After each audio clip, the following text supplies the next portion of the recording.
Estamos aqui hoje com ninguém mais, ninguém menos que Maurício de Souza. Maurício, obrigado por, de novo, atender o meu pedido e a gente poder bater um papo gostoso aí. É um prazer, será sempre interessante uma conversa nossa, porque a sua especialização, sua meta e tudo que você faz, também eu gosto muito de saber acompanhar, porque afinal de contas, a partir da sua orientação, é que eu criei um personagem autista. Muito bom, muito bom. Eu que fico honrado com essas palavras. Maurício, hoje a gente vai bater um papo diferente.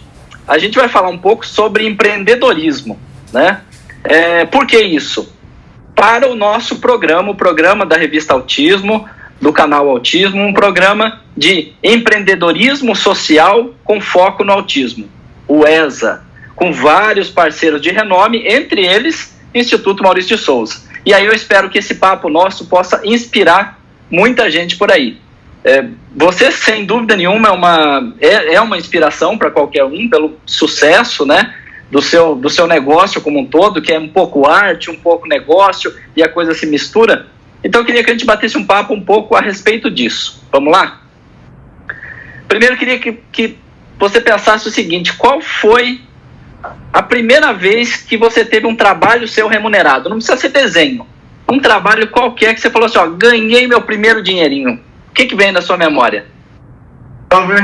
Em Mogi das Cruzes, morava lá, e eu frequentava um bazar perto do cinema, e era muito amigo, fiquei amigo dos donos, E daí um dia eles estavam conversando, eu ouvi que eles estavam precisando de um desenho, de uma figura, de uma marca, e para colocar nos impressos, colocar nos balcões, e eles sabiam que eu desenhava. Daí eles perguntavam, mas eu nunca tinha desenhado profissionalmente, eu nunca tinha cobrado pelo desenho. Daí eles me perguntaram se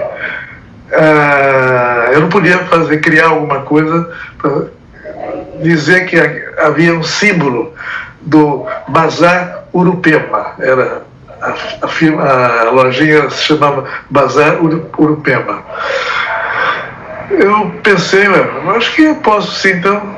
E daí fui para casa, fiz um esboço lá, um bonequinho, um menininho com chapéu, com um boné, e eu levei para eles, eles ficaram muito contentes e me pagaram. A primeira vez que eu recebi alguma coisa, era pouco, mas era muito pelo que eu já tinha ganho, que eu nunca tinha ganho nada. Então era uma surpresa até eu faturar em cima de um desenho que eu fiz rapidamente, Mas, lógico, isso me abriu os olhos, me abriu a possibilidade de fazer a mesma coisa para outras lojas, para outros amigos meus, outras empresas de Mogi das Cruzes. E daí começou a brincadeira. Só que tinha um problema. Quando eu estava lá no Bazar Urupema, eu era muito amigo deles. E eles mesmos ofereceram o pagamento, Mas se fosse para eu cobrar por minha conta, eu não teria coragem. Eu estava naquela fase de, meu Deus, eu tinha vergonha de cobrar algum dinheiro por uma coisa que eu fazia com facilidade, Mas, e eu falei isso para o meu pai. E meu pai falou, olha, você está com vergonha? Então eu vou botar você trabalhando com um amigo meu aqui da rádio. O papai trabalhava na rádio Marabá de Mogi das Cruzes. Você sai com ele, porque ele é corretor de anúncios, corretor de publicidade da rádio. Então ele vai mostrar para você como é que é cobrar, como é que, sem vergonha. Ele me jogou, Eu era garotão. E lembra a idade? Eu já tinha uns 12, 13 anos. Ele saiu comigo, Bruno Castiglione, era o italiano, muito simpático, bem falante, e entrava então nas firmas, nas serrarias, nas lojas, tudo mais, vendendo o peixe dele, que era montar exposições com os artigos que qualquer pessoa lá, qualquer fabricante, estivesse querendo mostrar, vender, exibir e tudo mais. E eu para ele, seria o executor dos cartazes. Eu precisava botar a letra, o número, o preço da coisa. Ele botava o meu cartazinho lá e eu ganhava por isso. Daí eu desenhava bem letras, já tinha estudado isso. Então eu fazia os cartazes. Daí eu perguntei para ele, quanto que eu vou cobrar, Bruno? Quanto você vai cobrar? Não, eu vou cobrar do meu e você vai cobrar do seu. Você vai cobrar do cartaz que você vai fazer. Quanto eu vou cobrar? Você cobra R$50, 50 cruzeiros. 50 era um dinheirão. Com 3 vezes isso, eu pagava o aluguel da minha casa. Eu falei, não, eu não tenho coragem. Cobra. Seu pai mandou eu ensinar você a cobrar. Cobra. Então, ele chegava nas lojas, nas firmas com quem ele trabalhava e falava do projeto dele, de fazer uma exposição de móveis, disso, daquilo, de máquinas e tudo mais.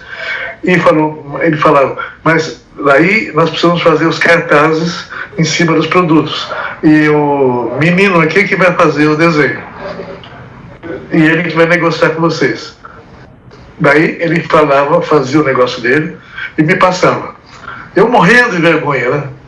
De cobrar 50 cruzeiros daquele desenho que eu fazia no instante, com a facilidade danada.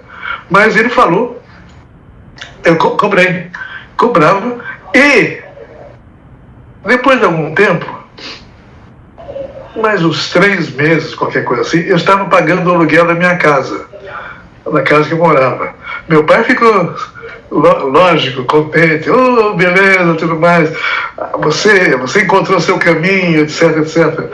Mas eu nunca perdi uma certa, não é medo, eu era tímido para mexer com dinheiro.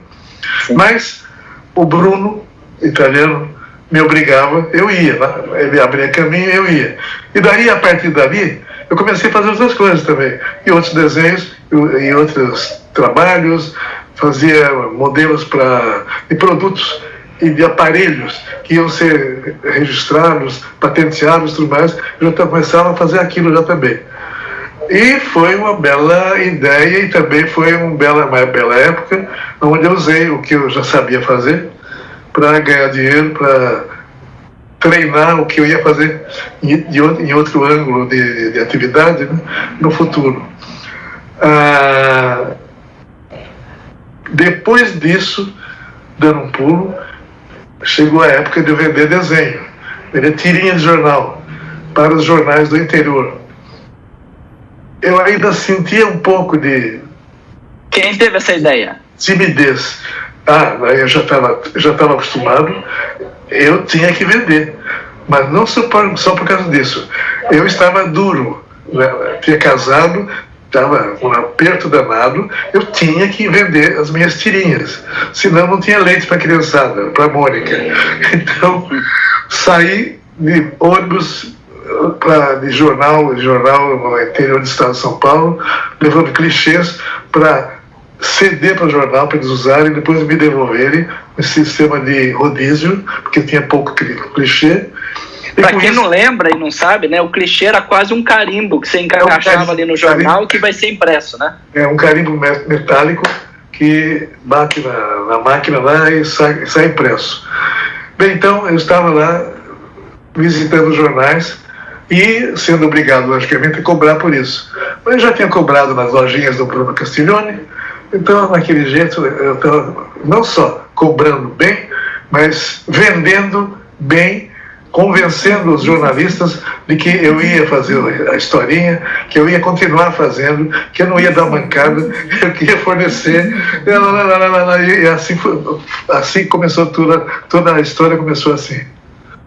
Mas até aí era só você, né? Sozinho. Era só eu. Então a gente pode dizer que era mais ou menos um autônomo. Sim. Né? Em que momento que você acha que você começou a ter o seu negócio?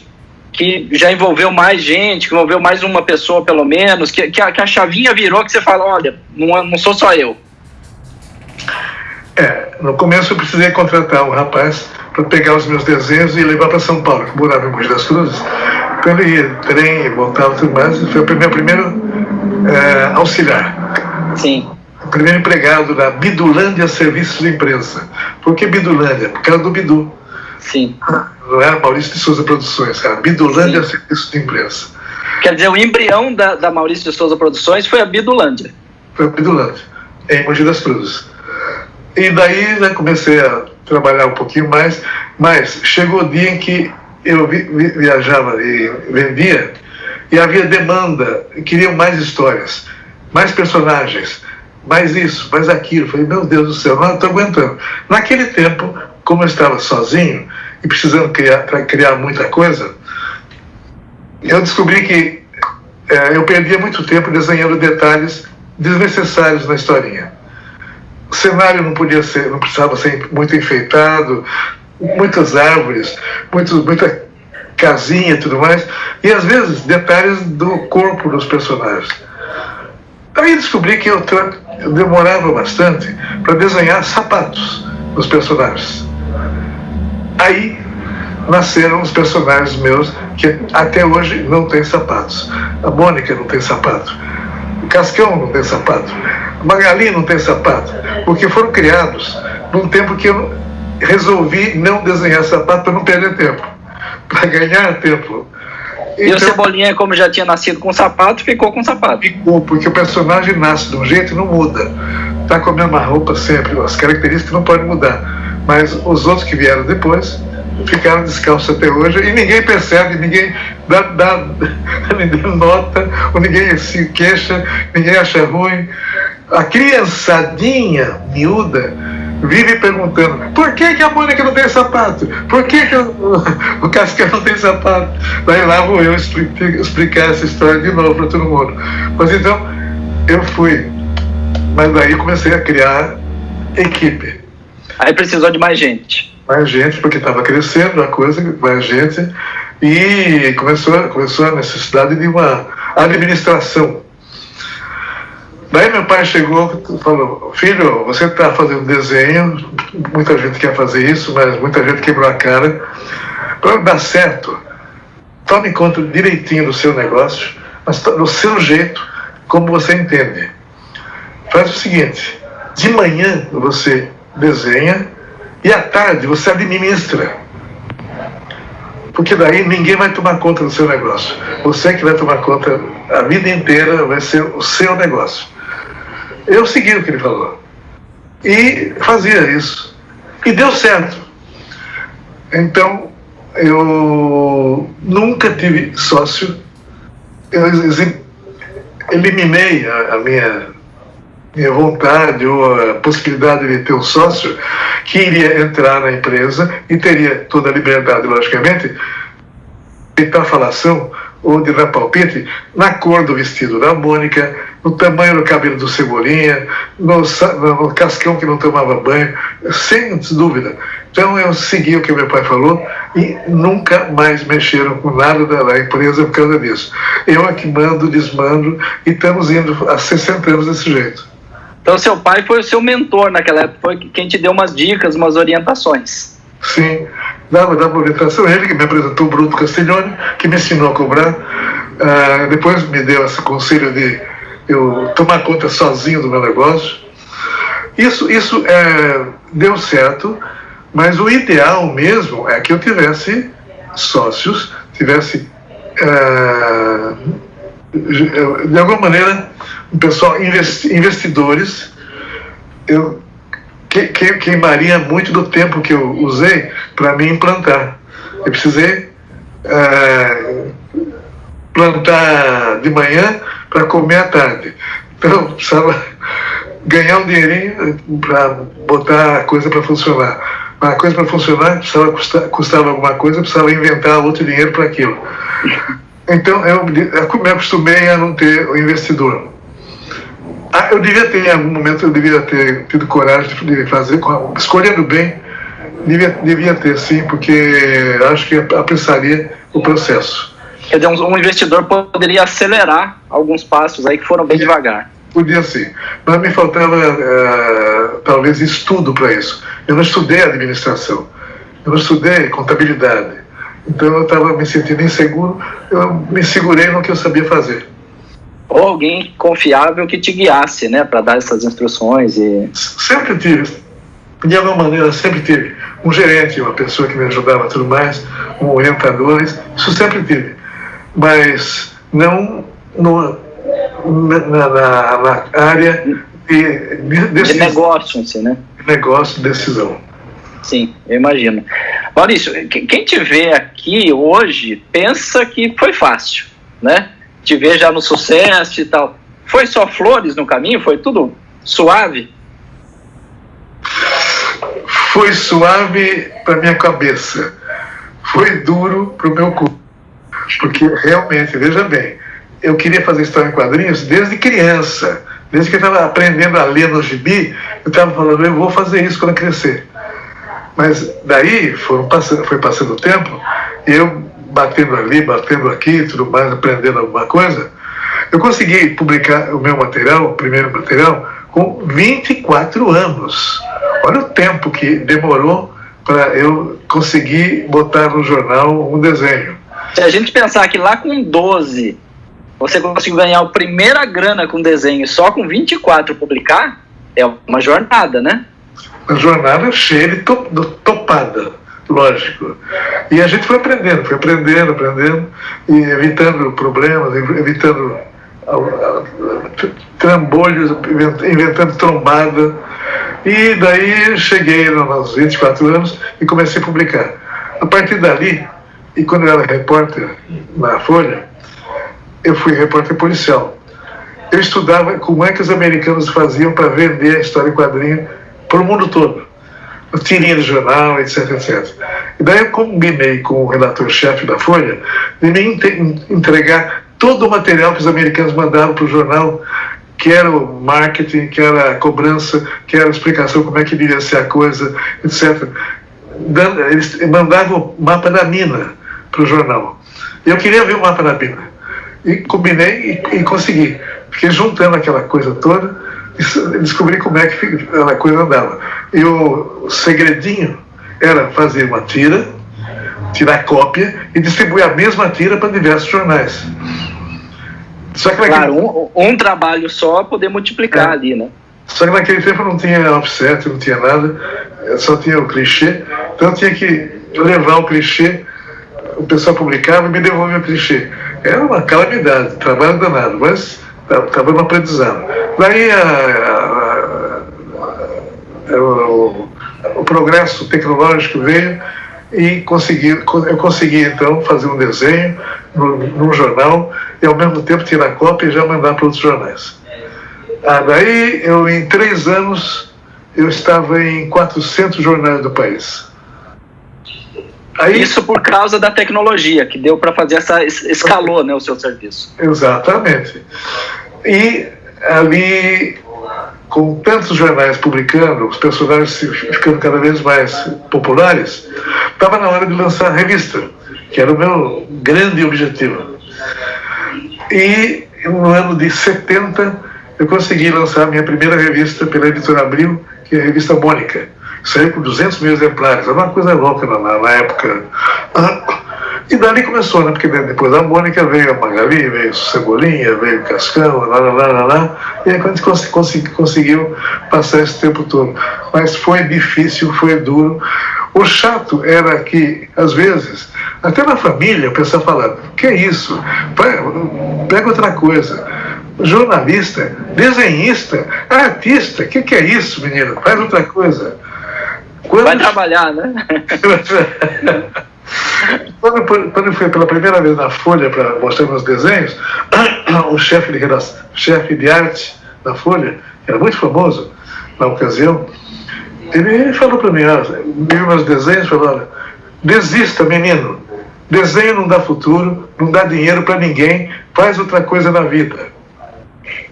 Ainda bem que você não ouviu, né? Eu ouvi, mas fiquei tão chocado que eu saí pela redação meio atordoado, alguém, um jornalista antigo na Folha, Cartacho era o nome dele, me viu passando, talvez com uma cara de candidato ao suicídio. Falou, o que houve, o menino? Eu era um garotão de 18 anos. O que houve, menino? Daí eu balbuciei o que tinha acontecido. Ele falou, olha, faz o seguinte, você desenha, mas você pode aperfeiçoar um pouco mais. Faz o seguinte, entra aqui no jornal para fazer qualquer coisa. Faz amizade, que daí você aperfeiçoa seu desenho. Daqui a algum tempo você vai mostrar o seu desenho para o chefe de redação, o redator-chefe, que já são seus amigos, conhecidos, já tomaram um cafezinho com você, uma cerveja na esquina. Então, faz amizade. Entra aqui para fazer outra coisa qualquer. Eu estou vendo aqui para sua ficha que você escreve bem, você tem bom português. Está na minha ficha lá. Daí eu fiz um teste, passei e entrei na reportagem policial, que nunca tinha pensado em fazer, né? Mas, para minha idade, 18 anos, era uma aventura, era virar um quadrinhos. Saí correndo, fui na Lago do Aroche, perto da Folha, comprei um chapéu, uma capa, igual um detetive americano, e saí, fui fantasiado assim para a redação. O pessoal me gozou com a cara, tudo mais, mas era a minha maneira de driblar a minha timidez, porque eu de capa e chapéu, ele não era eu era um detetive, eu era outra pessoa que personagem. Falar com um bandidão, com um delegado, com uma autoridade, sem ficar tremendo. E funcionou. Daí eu era o repórter durante alguns anos, enquanto estava estudando como é que os americanos faziam para ir até o que eu queria fazer, que era história em quadrinhos. Desenhar, criar personagem e desenvolver o processo como eu fiz. Aquele emprego foi quase um disfarce mesmo, né? Aquilo foi da capa e tal. Aquilo foi disfarce, foi uma identidade secreta. Exatamente. Bom, aí todo mundo acho que sabe essa história daí para frente, né? Que daí você começa a publicar nos jornais e tudo mais e a coisa cresce. Mas em que momento da história, lá desse começo até hoje, em que momento que a Maurício de Souza Produções virou a chave, assim, que mudou o jogo, que fez um crescimento muito grande? É algo que você possa dizer antes e depois, que dê para dividir, um divisor de águas. Logicamente, quando eu consegui 4.000 jornais no Brasil, foi um momento chave, porque eu estava já puxando para os meus personagens as crianças que pegavam o jornal do pai nas cidades do interior, no Brasil inteiro, pegavam o jornal do pai, pegavam a página de história em quadrinho e estavam acompanhando as aventuras da Turma da Mônica, desde aquele tempo. Eu não sabia no começo que eu estava desenhando para criança, só que os meus personagens eram crianças, e criança, quando vê criança, quer brincar com criança. Então, eu descobri pelo público que estava acompanhando o que eu fazia, que eu estava desenhando para criança. Daí, então, eu caprichei. Criei mais criança, mais personagem infantil e fui nessa leva até agora. E foi gostoso. Muita coisa foi meio acidental, foi acontecendo, mas precisou de eu trabalhar muito. Eu não me desviar do objetivo meu, do foco, e foi assim que aconteceu. A revista foi muito importante, mas os jornais em peso antes foram, acho que, o momento chave de eu ficar livre para crescer. Talvez o jornal tenha popularizado e aí isso fez também fazer com que fez alavancar a venda de revista e permitir ter a sua própria revista, né? Os jornais, deu aos jornais. Pena que agora eles não usam muito tira de jornal, tira de história em quadrinhos. Não sabem que estão perdendo. Eles estão perdendo o público infantil, que podia estar abrindo as páginas lá e lendo uma historinha no jornal também. É verdade, é verdade. Maurício, outra coisa fantástica, eu acho, da MSP é ter saído do Brasil, né? Ter conseguido fazer uma produção que chegou a sair do Brasil. Quando foi que isso aconteceu? Qual foi a oportunidade que teve, ou quem teve essa ideia, enfim, como conseguiu, né, a fazer publicação em outro idioma ou sair do Brasil? Como eu fazia tiras, Eu fiz um contrato uma vez, ajudado pelo Álvaro Moya, um amigo meu falecido, que mexia com história em quadrinhos. Ele me apresentou a um sindicato de distribuição de história em quadrinhos mundial, que era o United Feature Syndicate. A United me chamou, fez um contrato para distribuir as minhas tiras para jornais de países estrangeiros. Em princípio, países da América Latina, Argentina, Bolívia, Peru, Venezuela e tal. E começou a publicar. No que eles estavam publicando, passou pelo escritório deles em Nova York um grupo japonês que viu o material e se interessou em falar comigo. Naquele tempo também estava lançando na Folha de São Paulo o suplemento o Folhinha de São Paulo, que tinha na última página a história do Horácio, o dinossauro. Eles viram esse material e se interessaram pelo Horácio, não pela Sirinha, não pela Mônica, pelo Horácio. E compraram o peixe, quer dizer, mandaram um contrato. A firma era Sanrio, a Sanrio que tem a Hello Kitty no Japão. Sim. Alcance mundial. E eles resolveram pelo Horácio e começaram a publicar no Japão o Horácio. Isso faz 40 e tantos anos. E foi um sucesso, foi a beleza, e o Horácio saiu durante muitos anos no Japão. Isso abriu um caminho também para eu ficar de olho no Japão, mas eu estava muito ocupado com o Brasil e não estava preparado para um crescimento internacional.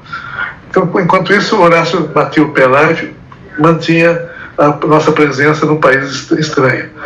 Mas depois, houve também um grupo de Hong Kong que se interessou pelo nosso material para a China e começou a publicar material e revistas na China também, nossas. E fez alguns pequenos desenhos animados também. Mas daí comecei a mexer com outros países. A Indonésia. Na Indonésia eu coloquei a revista Mônica. Durante 18 anos saiu a revista Mônica na Indonésia. E daí foram para países da Europa também, algumas revistas. Na Europa foi um caso meio esquisito, mas eu aprendi um pouquinho com isso. As minhas histórias começaram a sair em revistas dos países europeus e eu fiquei muito contente. E naquele tempo eu participava de salões de quadrinhos em Lucca, na Itália. Ia lá, tinha um stand e tudo mais, minha irmã me ajudava nisso. Um dia fui para a Europa, peguei o trem em Paris para ir para Roma e depois para Lucca. No meio do caminho, na Suíça, eu desci do trem para comprar uma revista minha, na área alemã da Suíça. Eu queria comprar minha revista alemã. Cheguei lá, o jornaleiro era um português. Era fácil também de se comunicar. Eu pedi a revista, ele falou: desculpe, seu Maurício, mas não temos a Mônica. Como não tem a Mônica? Saiu, a minha editora já falou que está distribuída já a revista. Desculpe, seu Maurício, mas tem uma situação meio estranha. Eu tive ordens da distribuidora de não vender a sua revista, as suas revistas. Mas elas estão aqui. Ele levantou os jornais e estavam lá os pacotes de revista Mônica. Falei, que é isso? Um boicote. A distribuidora arcou com todo esse processo aí para proibir que eu repetisse na área da Europa o que eu estava conseguindo no Brasil, que era desbancar todos os concorrentes. Estava vendendo mais que todo mundo, né? Mas alguém se incomodou com isso, não queria que se repetisse a coisa, conseguiu boicotar e nós saímos de 13 países ao mesmo tempo. Caramba! Foi um retrocesso danado. Que ano foi isso? Foi na década de 95, 96. Voltei para Roma, liguei para a editora para denunciar. Denunciei para a editora na Dinamarca. E para a editora, Rapa Verlag era a editora. Eles falaram, nossa, meu Deus, como é que aconteceu isso e tudo mais? Nós vamos verificar, vamos investigar. Pode deixar, tá bom. Voltei para o Brasil, fiquei esperando. A investigação, ou melhor, as ações deles, provocaram uma reação.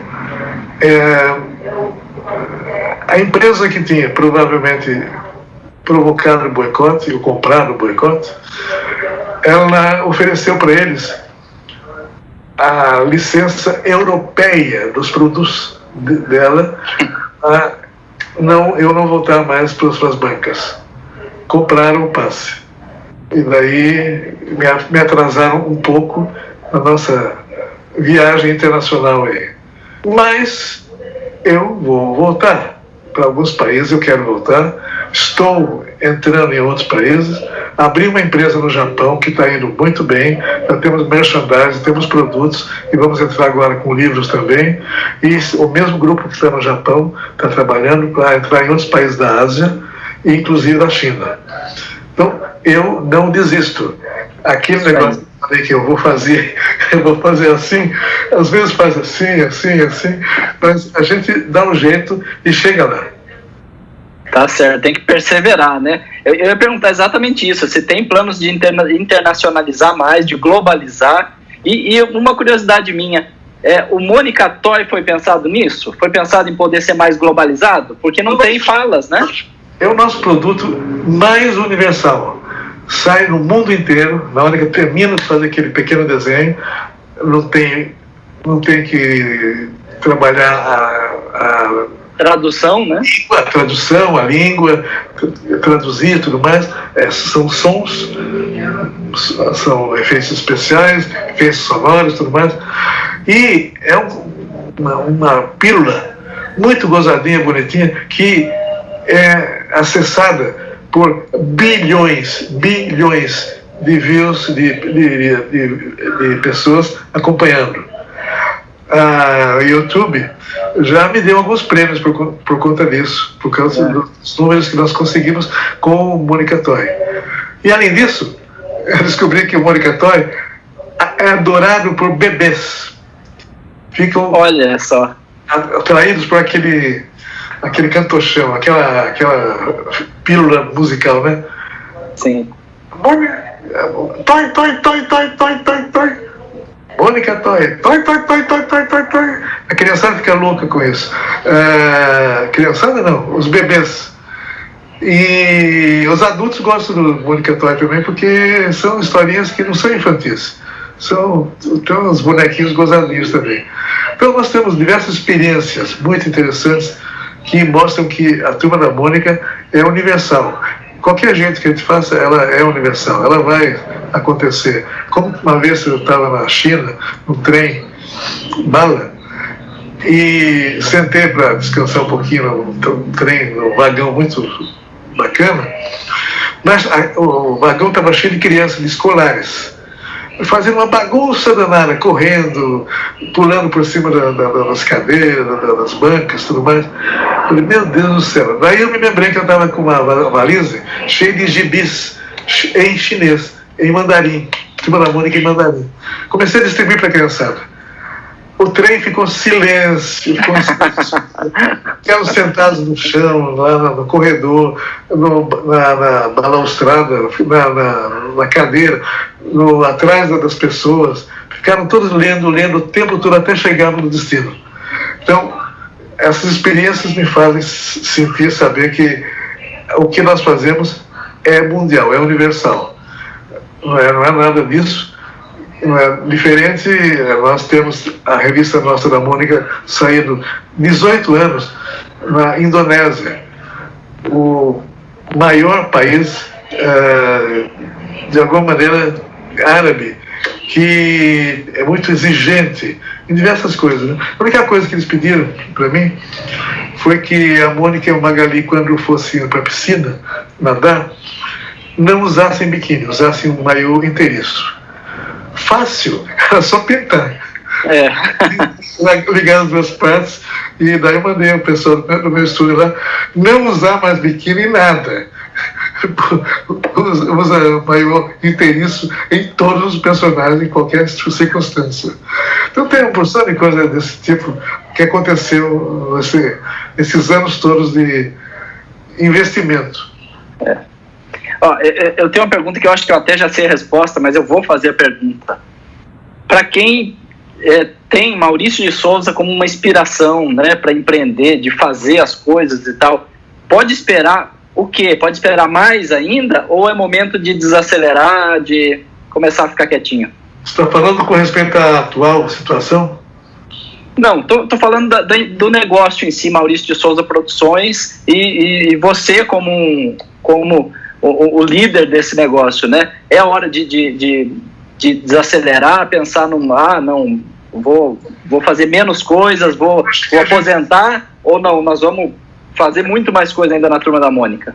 Eu acho que a gente não deve pensar em desacelerar. A gente desacelera naturalmente num tempo de crise. A gente se adapta a alguns processos e a alguns momentos. Mas nunca a gente deve desistir de olhar para frente e achar que vai chegar lá. Nunca a gente deve abandonar o foco, o objetivo, o que te faz bem, o que você gosta de fazer. O que você gosta de fazer, você vai fazer sempre, com gosto, e vai dar resultado sempre. Pode não deixar rico, mas deixa você satisfeito. O mais importante, acho que é isso. Não, tá certíssimo. E o programa ESA que a gente tem feito, que é o Empreendedorismo Social com Foco no Autismo, pretende incentivar pessoas a fazer algum empreendimento social que vá beneficiar a comunidade ligada ao autismo de alguma forma, ou estimular também autistas a empreenderem em qualquer área, né? Qual seria o seu conselho para quem vai começar um negócio agora, quem está com uma ideia agora, e talvez até ouviu o que você ouviu, né, de larga a mão disso, não vá desenhar, não vá fazer esse seu negócio, enfim, está até meio desmotivado. O que seria a sua mensagem? Como eu falei agora há pouco, você precisa escolher o que você gosta. O que você sabe fazer e como é que está o mercado para o seu negócio, para o seu tipo de negócio. Você examina o mercado, vê se aquele tipo de mercado te alimenta para você viver daquilo, você agarra. E se você não tiver força para agarrar, esforce-se, prepare-se melhor e agarra outra parte do bonde que está passando lá, o balaúso que está passando. Eu acho que sempre para a pessoa que tem vontade, tem desejo de chegar a um ponto profissional, ou às vezes, de certa maneira, até de estilo de vida, ele deve ir atrás. Ele não deve desistir. Não deve ouvir pessimista. Não deve ouvir quem fala, não faz isso. Não existe não para quem quer fazer alguma coisa que gosta, que quer, que deseja. Não existe. Existe sim para quem tema, para quem empreende, para quem deseja, de algum modo, melhorar o mundo. O empreendedor quer melhorar o mundo. Logicamente, primeiro o mundo dele. Mas do que você melhora o seu mundo, em volta de você, tudo melhora também. Então, você tentar passar para quem quer que seja essa mensagem de não abandonar o seu objetivo, o seu objeto de estimação, o seu objeto de amor, de paixão. Vale para tudo, vale para a vida também, para a vida amorosa também, isso daí. Muito bom, muito bom. Maurício, quero te agradecer, bater papo contigo é sempre muito bom. Te dizer que eu recebo inúmeros feedbacks, retornos, respostas de leitores da revista Autismo falando muito bem das tirinhas do André, amam o André, né? Então, assim, é um desenho seu que conquista mesmo, e o público de todas as idades.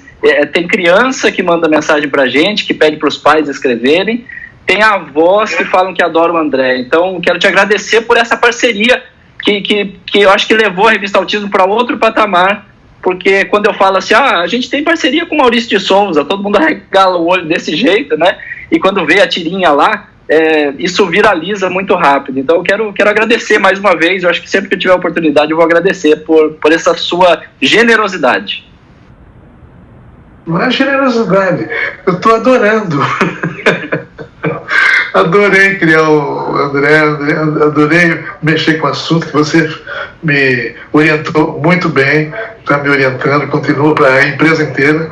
Então isso daí é uma das coisas agradáveis, gostosas e que nos fazem muito bem de estarmos fazendo isso. Legal. Maurício, muito obrigado mesmo, que olha, que Deus te abençoe e vida longa a você que fez tanta coisa e ainda tem muito a fazer para trazer alegria para todas as idades, inclusive para os bebês. Obrigado. E a gente continua, né? Exatamente. Até mais. Até mais, então. Um abraço para todos que estão assistindo também. Até a próxima, gente. Até a próxima.